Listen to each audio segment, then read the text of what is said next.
অসুস্থতার কারণে দাড়ি চেঁচে ফেলতে হয়, না হলে তার মৃত্যুর মুখোমুখি হওয়ার আশঙ্কা থাকে, কিংবা দুরারোগ্য ব্যাধিতে তার কষ্টে নিপতিত হওয়ার আশঙ্কা থাকে, তাহলে তিনি এটি করতে পারেন। যেমন এমন হলো যে অ্যাক্সিডেন্টের কারণে সেলাই করতে হবে, তাহলে ওই জায়গার দাড়িগুলো চাঁচতে হবে, বা বড় কোনো দুর্ঘটনা হলো, বা এমন কোনো অসুস্থ হলো যে দাড়ি তার রাখা যাচ্ছে না, দায় রাখতে গেলে তার ট্রিটমেন্ট হবে না, দুরারোগ্য ব্যাধিতে তিনি অনেক কষ্ট পাবেন অথবা মৃত্যুর মুখে পতিত হবেন, এই পর্যায়ে চলে গেলে তখন তিনি দাড়ি চেঁচে ফেলতেন বা ছোট করে ফেলতে পারেন।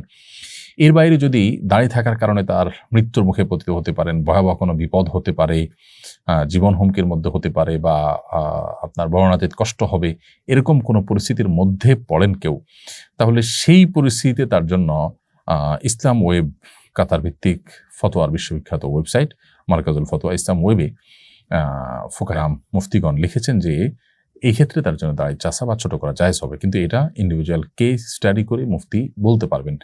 আমরা সামান্য একটু ঠুনকো অজুহাত দিয়ে, সামান্য একটু বিপদের ভয় আপনার কোনো ওয়াজিব লঙ্ঘন করে ফেলবো, ব্যাপারটা এতটা সহজ নয়। অতএব পরিস্থিতিটা কিরকম, এই পরিস্থিতিতে তার কি করা উচিত, কি করা উচিত না, কোনটা জায়েজ না, এই বিষয়টা সংশ্লিষ্ট বিষয়কে পুরোপুরি খোলাখুলি কোনো মুফতির কাছে উল্লেখ করে তারপরে সমাধান নিতে হবে। তো খোলাসা কথা হলো যে দুরারোগ্য ব্যাধি থেকে বাঁচার জন্য, মরণ ব্যাধি থেকে রক্ষা পাওয়ার জন্য, বা ট্রিটমেন্টের অংশ হিসাবে যদি কারো দাঁড়িয়ে চাচতে হয়, কিংবা এমন কোনো বিপদে পড়েন যে বিপদ থেকে দাঁড়িয়ে চাচা ছাড়া তার বাঁচার উপায় নাই, জীবন রক্ষার প্রশ্ন আসে, এই জাতীয় কোনো জটিলতা তৈরি হয়েছে, তাহলে সেক্ষেত্রে এটি জায়েজ হতে পারে। কিন্তু পুরো বিষয়টা নির্ভর করে যে পরিস্থিতিটা ঠিক কেমন, কোন পর্যায়ে, তার উপরে। নুসরাত জাহান লিখেছেন, রাস্তার পাশে আরবি ক্যালিগ্রাফি করা হচ্ছে, রাস্তা তো নোংরা জায়গা, অনেক সময় রাস্তার ধারে প্রসাব করা হয়, এই জায়গায় ক্যালিগ্রাফি করা কেমন কাজ? প্রথম কথা হলো যে ক্যালিগ্রাফিতে যদি কোরআন কারীমের আয়াত লেখা থাকে, তাহলে সেটা তো ওয়ালে এমনভাবে লেখা দরকার যে একদম নোংরা ময়লা টয়লা লাগবে না, অর্থাৎ কিছুটা উপরে তুলে লেখা হয়। সাধারণত ক্যালিগ্রাফি আমি যতটুকু জানি এতটুকু উপরে রাখাই হয়, এক্ষেত্রে আরেকটু সতর্ক থাকা যেতে পারে।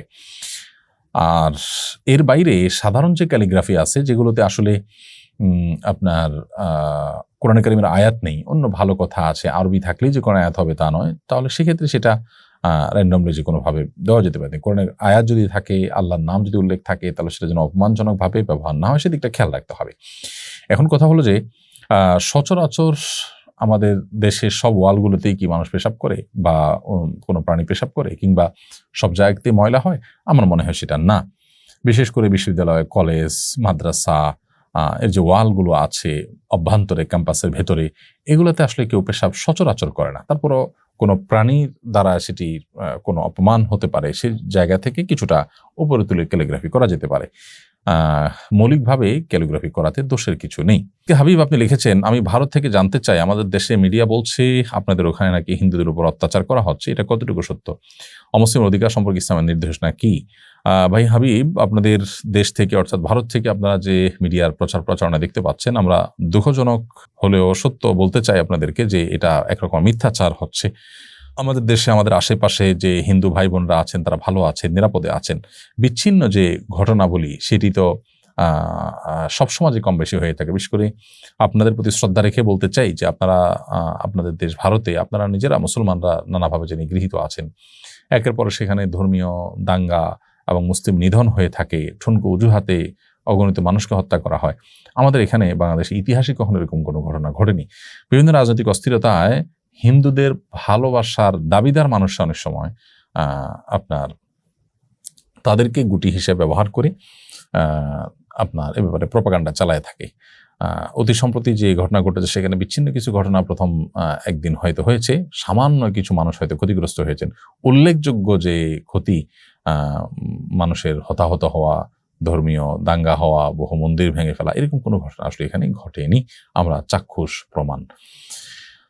কিছু মানুষের ঘর বাড়িতে কেউ আঘাত করেছে দুষ্ট চক্র, সেটা তো আসলে অনেক মুসলমানের বাড়িতে আঘাত করা হয়েছে। সেটা হিন্দু হিসাবে যতটা হয়েছে তার চাইতে বেশি সরকার দলীয় বিগত সরকারের অনুসারী হিসেবে হয়েছে। বিগত সরকার অনুসারী হিসেবে বহু আওয়ামী লীগের নেতার ঘর বাড়িতে আঘাত করা হয়েছে। এবং তাদের ঘরবাড়ি ভাঙচুর করা হয়েছে, লুটপাট করা হয়েছে, তো তারা তো মুসলমান ছিলেন। বিধায় এইটাকে সাম্প্রদায়িক কোনো ঘটনা হিসাবে আখ্যায়িত করা একেবারে ভুল এবং একরকম অবিচার মুসলমানদের প্রতি। আবরার ফাহাদের হত্যাকারীদের কয়েকজন জেলে জসিমউদ্দিন রহমানের সাথে ছিলেন, তারা সবাই কোরআনে কারিমের হাফেজ হয়ে গেছেন। তারা এখন ধার্মিক হওয়ার কারণে তাদের কৃত অপরাধের শাস্তি থেকে কি তারা ক্ষমা পেয়ে যাবে? শরিয়ার বিধান কি এক্ষেত্রে? আমাদের প্রচলিত বিধান তো নিশ্চয়ই আমরা জানি যে এখানে লঘু হওয়ার কোনো কারণ নেই, শাস্তি এর কারণে মওকুফ হয়ে যায় না প্রচলিত আইন অনুযায়ী। কিন্তু শরিয়ার যে বিধিবিধান সেটার আলোকেও আপনি ধার্মিক হয়ে গেলেই কাউকে খুন করলে আপনি সেই দায় থেকে মুক্ত হয়ে যাবেন না।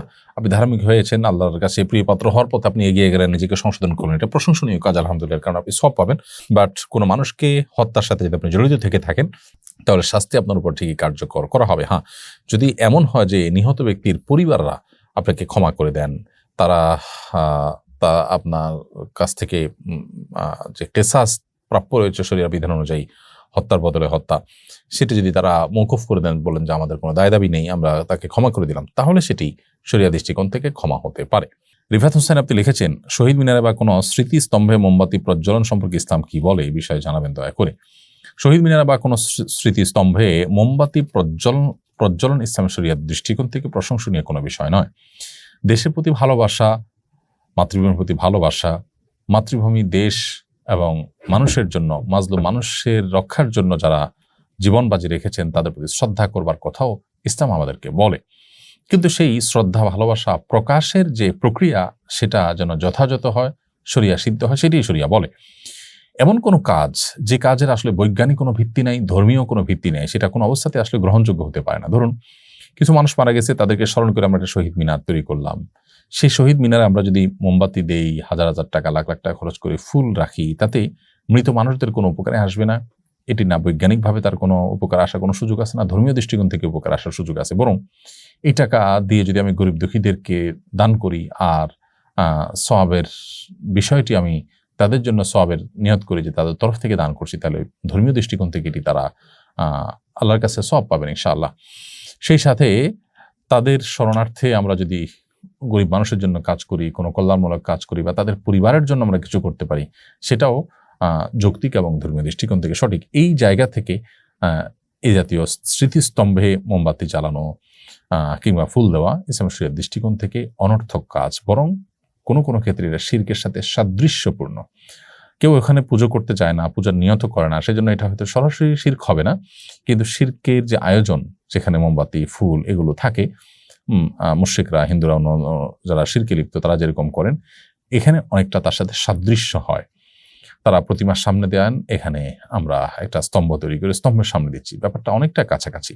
তো এই সাদৃশ্য গ্রহণ থেকে আমাদের বিরত থাকা দরকার। এই ব্যাপারে কোনো প্রথিতযশা আলেম সারা বিশ্বব্যাপী কারোর কোনো ভিন্ন মত আছে আমার জানা নেই। আমাদের আজকাল জাগতিক অনেক বিষয় আছে যে বিষয়গুলোর ব্যাপারে হালাল হারাম বাস বিচার করার মতো হিতাহিত জ্ঞান আমাদের আর নেই, হারিয়ে ফেলেছি। আমরা সমাজের মূল স্রোতে গা ভাসিয়ে অনেকেই কিন্তু অনেক গুনাহে লিপ্ত হয়ে যাচ্ছি।